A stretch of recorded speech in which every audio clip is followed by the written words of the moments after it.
today, the first point that I want to share is, people, what you are doing, what the good habits that you have, the good Christian habits that you have, like praying in the morning, or any time. Sometimes some people cannot have a long prayer in the morning. So you have a short prayer, but you come in the day and you have a long prayer somewhere.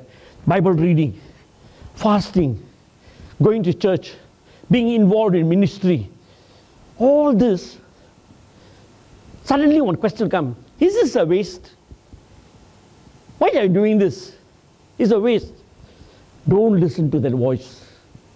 Never, never, never listen to that voice, because it's never a waste. It might look like as though it's a routine thing that we're doing, but it is not a waste. See, every time when we come for sermons on Sundays, the person who comes, when they prepare themselves and say, Lord, today whoever is preaching, but you speak to me, Lord. Or you have a problem and come with the problem and say, Lord, I have this problem. You must answer for this problem. I tell you, as you are prepared and you have spoken to God about it, you come here, the Lord will speak to you. The Lord will speak to you. And prayer is so powerful. So there will be always a question that will say, is prayer a waste? Why am I praying for for 1 hour? No need. Now I'll cut short. Don't cut short. Do what you're doing. Luke chapter 6, verses 12 to 13. 1 Timothy chapter 2, verse 8. Luke chapter 6, verses 12 to 13. 1 Timothy chapter 2, verse 8. Now it came to pass in those days that he went out to the mountain to pray, and continued all night in prayer to God. And when it was day, he called his disciples to himself, and from them he chose 12, whom he also named apostles. Yes, Jesus prayed. Whole night he prayed.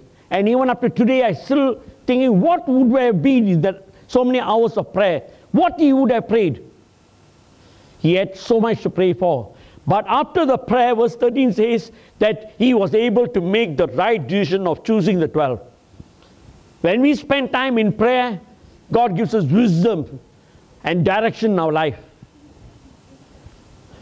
Recently, God has been teaching me, if somebody has been annoying you, we went to a shop just to buy, and the person was so rude, very, very rude.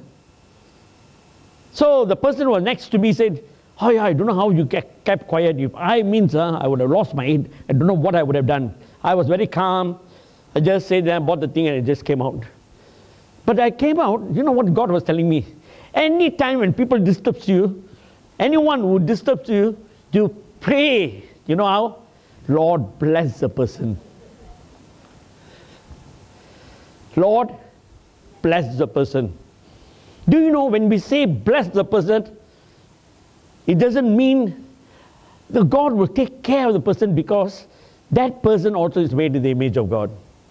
Sometimes you see, when we prepare our thoughts, like that day somebody was telling, Pastor, nowadays when I drive, I don't get angry, because I immediately think of what you said. He might be having or she might be having a diarrhea. Or maybe the wife is in hospital emergency, anytime going to give birth, so he's rushing. So I say, when I think like that, I become very calm. I don't get angry. Sometimes we set our mind. The prayer that Jesus spent, and then the next verse, 1 Timothy chapter 2, verse 8. I want men everywhere to lift up holy hands in prayer, without anger or disputing. Yes. See, Apostle Paul says, I want men, because men are the one who will get angry very fast. Lift up holy hands and pray, so that you don't get angry, be calm. Be calm. Because we are calm doesn't mean we are coward. Jesus was very calm and led them to even spit at his face. Didn't mean that he was a coward. He had a higher goal. My sermon is, what's the purpose? He had a higher purpose.